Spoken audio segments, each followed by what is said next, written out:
Hey guys, it is Taco Tuesday, and I unfortunately won't be able to have a show tonight. I have to work, but I just wanted to give a little bit of an update on where the show's going, what we have planned for the future, and what you can expect in the coming weeks. It's going to be a great time. I tell you what, first of all, whoever sent me the shirt from the bottom of my heart, thank you very much. It is a Taco Bell actual Hawaiian shirt, which I am digging very much. So I really appreciate it. I'm going to wear it on the shows. Um, I really do appreciate it. You are my biggest fan, unknown. You are great. So if I ever do find out who you are, I plan on sending you a coin. Um, Small gift I can give. That and $2.87. That coin and 287 will get you a free cup of coffee at Starbucks. I guarantee it. Um, that being said, coming up, let me show you something here. Mark Scholler in 1995 found this dog tag when we were on Iwo Jima for the 50th anniversary. It's going to be an incredible tale. I mean, it's just holding it is just really neat. It's in good shape, has some deterioration on it, but as you can see, Gifford Turner was the soldier who actually owned this. Now, back in 1995, when we were on the island, Mark was walking along and this was sticking out of the dirt. He picked it up and, he figured it belonged to a Marine who was killed on the island. When in fact, well, he took it back and his intention was to try to find the owner to find out, had he passed on the island or whatnot. That didn't turn out. In 1995, unless you knew a genealogist or somebody that could research in the past, there was no way to really track down. And, there was no internet. We had the baby email at the time that was very uh, evolutionary at the time. It was pretty cool to be able to send an email if you could to somebody who had an email in 1994, 95. But there was no way to actually get a hold of somebody at the Pentagon or many of the groups that are out there now.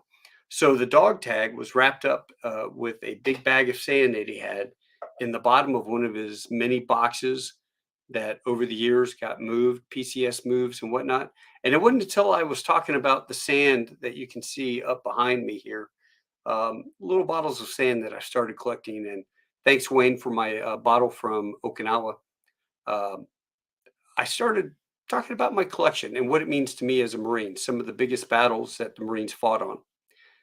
It sparked that small memory in the recesses of his brain to go tear his attic apart. And it took about 2 weeks until he finally found it. And when he did, he called me up and said, "Dude, I actually found the dog tag."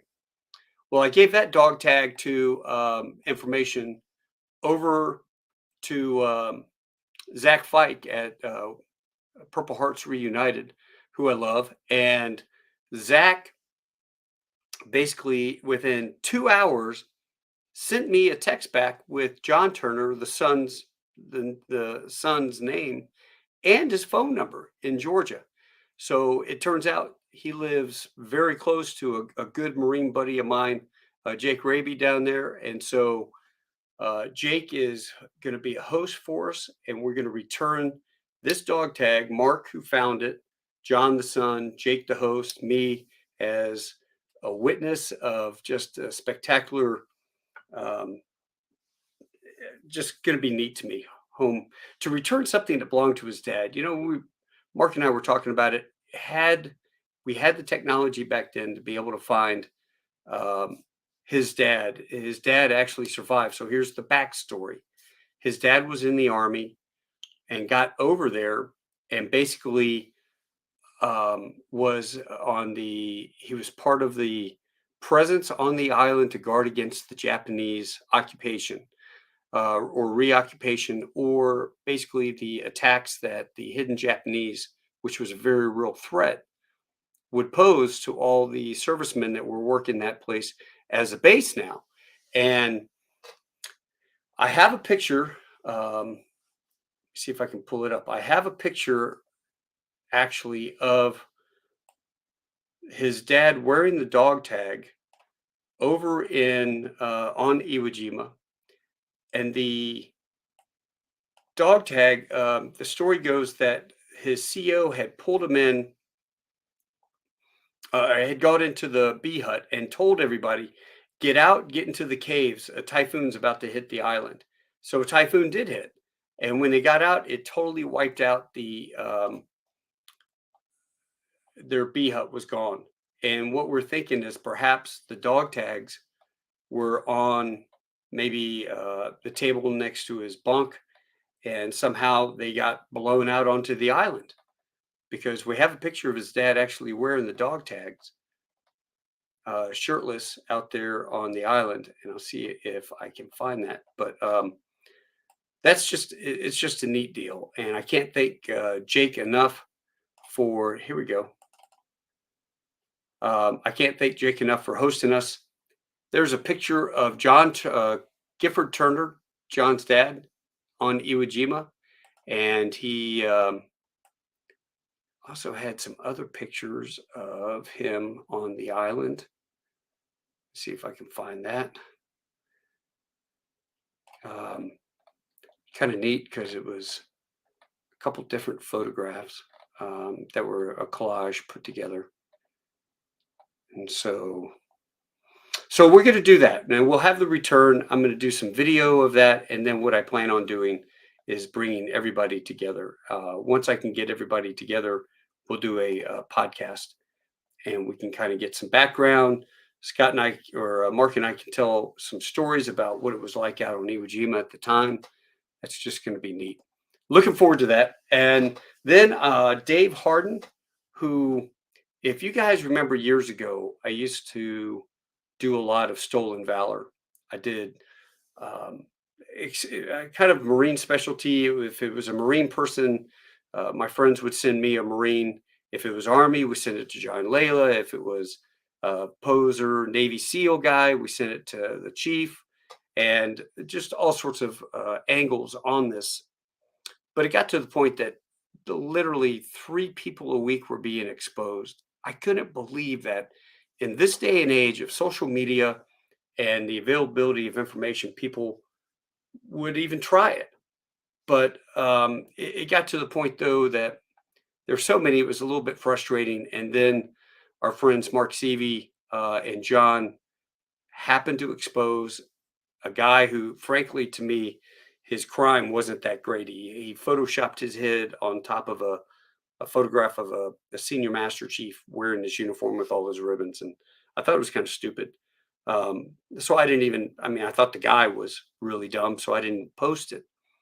Well, it turns out that that guy was a deranged ex-lawyer who had gone absolutely bananas. He got disbarred for attacking a judge in the elevator.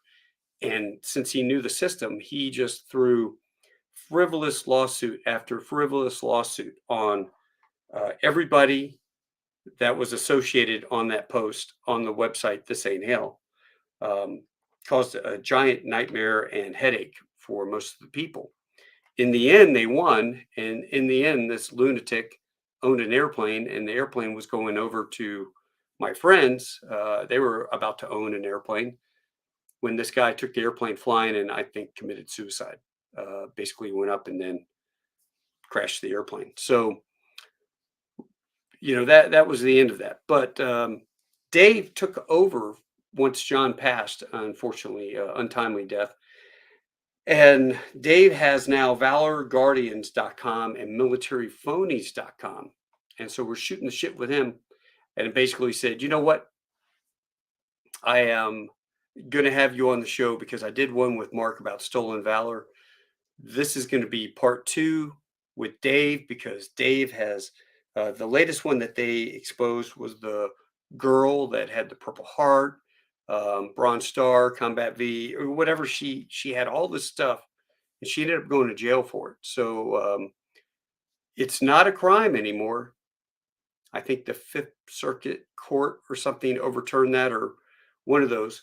It's not a crime to claim that you're somebody or to say that you have this rank or medal or whatever, or even to wear the uniform. But if you do, use that claim to benefit you in terms of getting a free trip to a hunting lodge that's for vets, or a car or a rifle or anything of monetary value, then they could arrest you for stolen valor. And in this girl's case, her big deal was the thousands, hundreds of thousands of dollars, I think, that she scammed from the VA for her supposed PTSD and whatnot. That was a hell of a case, and my hats off to those guys. They are licensed private investigators. They do their due diligence. They get all of the paperwork and the statements and everything lined up so that they could basically go to court to defend themselves if you get a case where Barnath or one of these guys has a, deranged syndrome, and he also happens to be an ex-lawyer, to free you up from getting sued all the time. So I'm going to have those guys on. That's going to be a great time. Um, I also I just started a business with my buddy Michael, the guy that makes the intro for me. We are going to build more Humvees that we're going to use for Hollywood productions, TV shows, advertising for small businesses, things like that. And it's called Just a Hummer, because, every guy needs just a Hummer.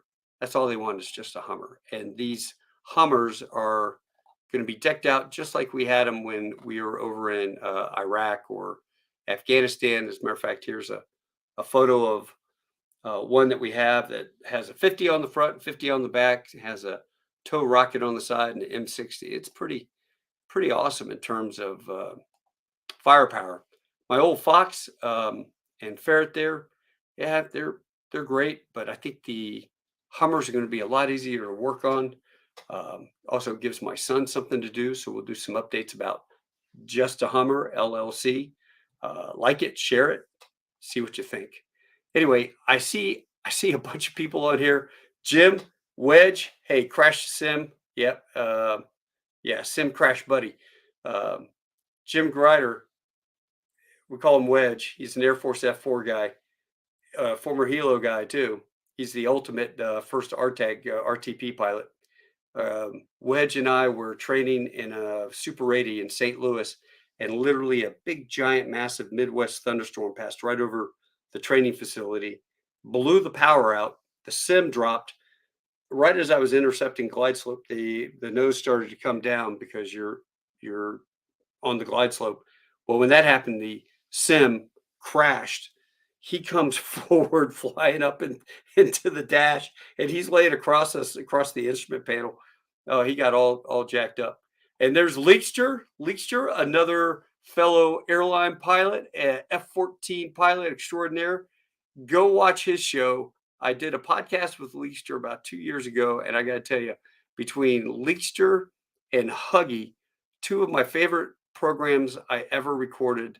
I had never laughed so hard in my life, especially his story of taking off the ship at night, and he had a new fancy visor that the Air Force had used, and it instead of a little knob and you put the visor up and down, it slides. Well, he had it on with the night cover on it, or had a dust cover on it, and the thing went right in front of his eyes on the takeoff, so he can't see anything. He thinks he has a complete electrical failure at night, and the airplane is going to crash. And then he hears, "Oh shit!" and he hears this guy in the back, "Hey man, what's going on?" Oh, I can hear him, so that means it's not electrical.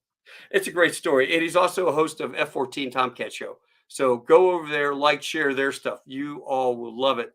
Tim, I love you, man. Megan, God, Dave Funk. Um, I need to do my Hummers at the next year's conference in Texas. Yeah, yeah, I guarantee you I will bring some. CJ Grissom, you are my favorite lawyer, brother. You are my lawyer now. Parker Perkins, sponsored by Taco Bell. Nice shirt. I bet it was you. It probably was you, Marine. And oh my God, Enrique, best dentist in Monterrey, Mexico.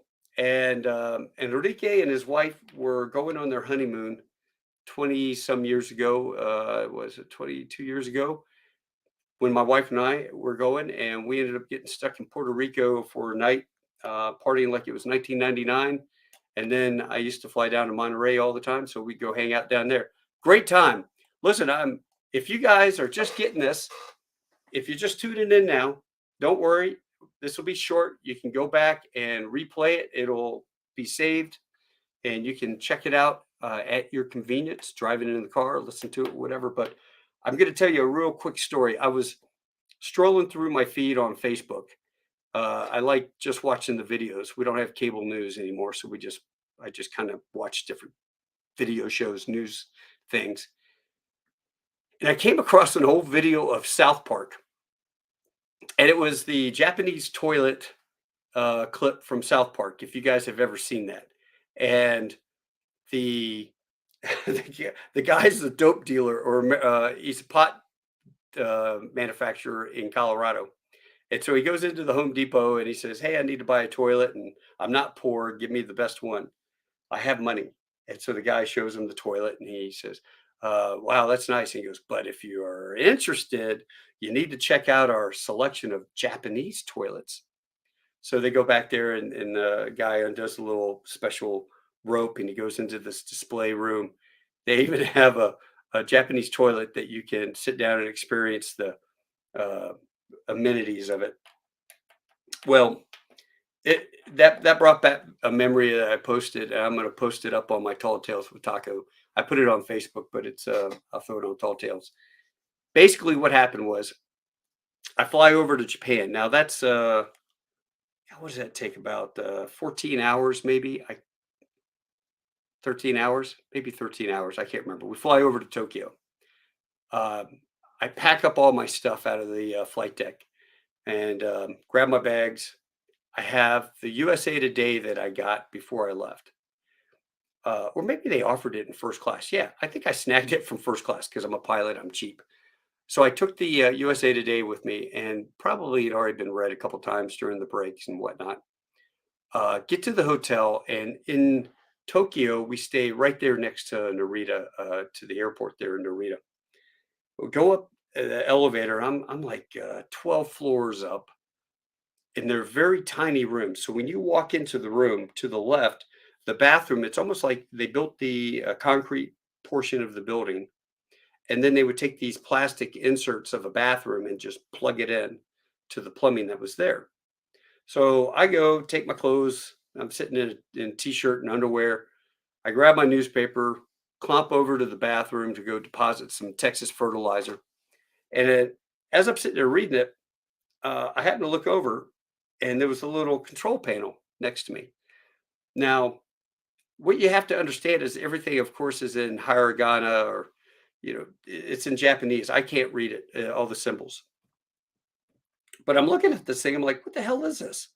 And then I realize it's a Japanese smart toilet, and I start pushing buttons. Well, I'm pushing on this one button, has a arrow up and down. I'm pushing this thing, and it goes 10, 10, 15, 20, 25, 30, 35, 40, or something. And I'm just pushing. And then I get down, and I'm looking at, and it has kind of some drawings of stuff. And I'm going, what the hell is that? It looks like a wand coming up doing an anal probe on somebody. And I start pushing a button. And about that time, I can hear a mechanical device within the toilet motor winding up. And I'm going, and I'm trying to look between my legs to see what is happening. This thing's like getting ready to launch.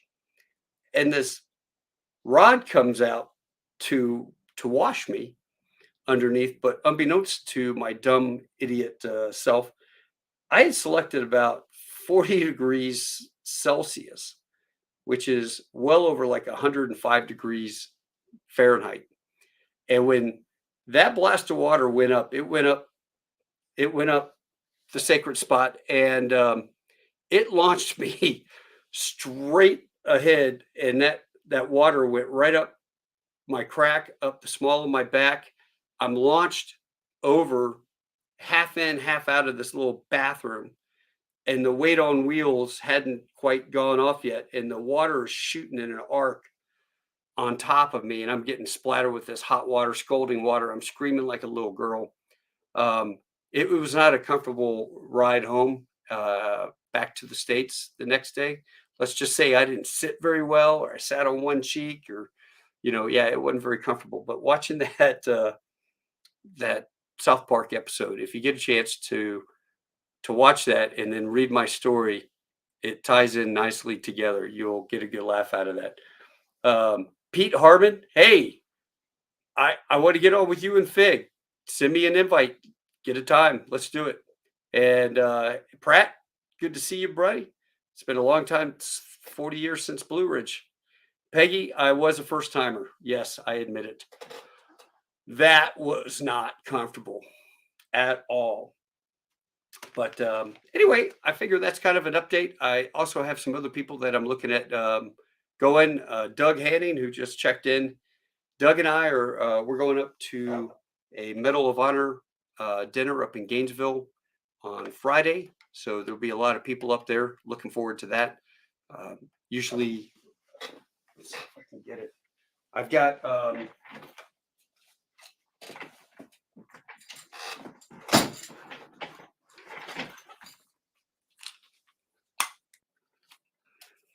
sorry for that, folks.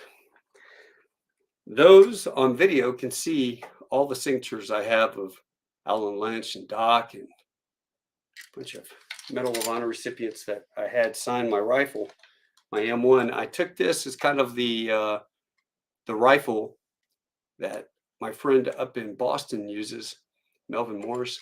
Look at that, RV Bergen. I've got Bergie on one side, and I've got General Richard Carey, Silver Star from The Chosen on the other side. But this is my M1 Garand, 1941. Love this thing. It's one of my favorite pieces that I have.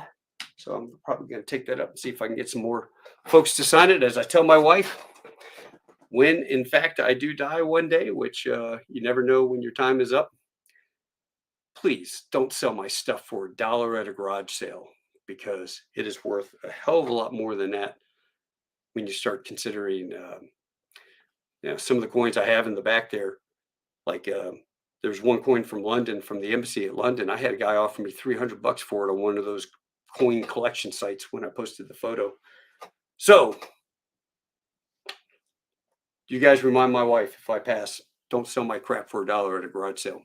But anyway, I think that's it. It's 20 minutes. Hope you all enjoyed it.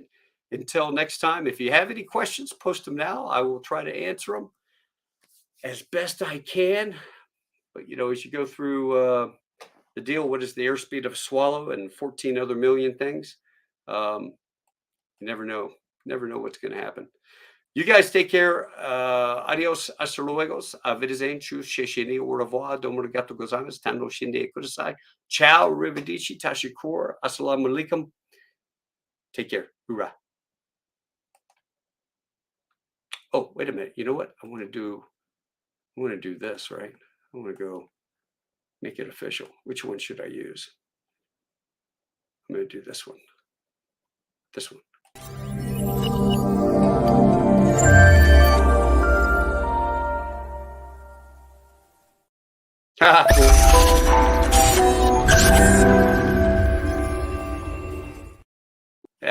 Fooled you again.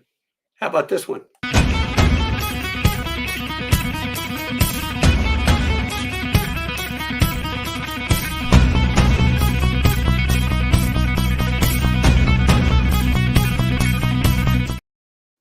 That was for you, Leekster. Oh, here's another one for you, Leekster.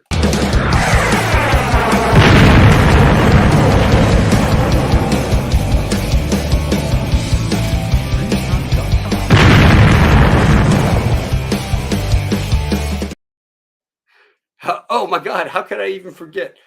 Also in May, May 12th through the 14th, we are having the Top Gun Days 2. Now, last year we did Top Gun Days. I totally forgot to mention this on the show. Last year we did Top Gun Days, and it was awesome. We had all the folks. If you go back into my podcast, you can see the interviews that we did with the original pilots that flew the F-14, the F-5s, the A-4s, the real Navy pilots, right? So we interviewed all those guys, and then we ended up having an event last year in San Diego, and we put them up on stage. Those guys talked about their experiences filming that movie. I mean, it was just a great, great time. always interests me. Anything that has to do with that movie, since it's one of the catalysts that help catapult naval aviation, Marine Corps aviation, frankly, every aviation branch into the atmosphere. Well, this year, I interviewed Ferg not too long ago. If you go back, watch that show. It's a great show. Ferg is freaking awesome. And also Verd. So Aaron Vernellis. So if you are in San Diego in month of May, 12th through the 14th, come to the Top Gun Days. You can go onto the Top Gun fans website or Top Gun Days. Just Google that into Facebook. It'll show all the people that are coming. We have 2 sessions basically. Essentially, we have the first movie, first half of the day, and then we have the second half, the Maverick. So the people that were involved with Maverick, which we have quite a few of these folks, it's going to be a fantastic adventure. So if you are around San Diego, it's like $220. Buy a ticket. It's well worth the time, well worth your money. The prep that my friends, big shout out to Frank and his wife Carrie and Kurt Driver, and of course my buddy Michael Sheriff over in the UK. The amount of effort and work that they put into this is just phenomenal. So please come join us, visit, and hang out, and you will not regret it. I guarantee you. So, Pete, get with me on a date. I would love to join your podcast. They have an awesome podcast too. We will see you guys soon. Hoorah.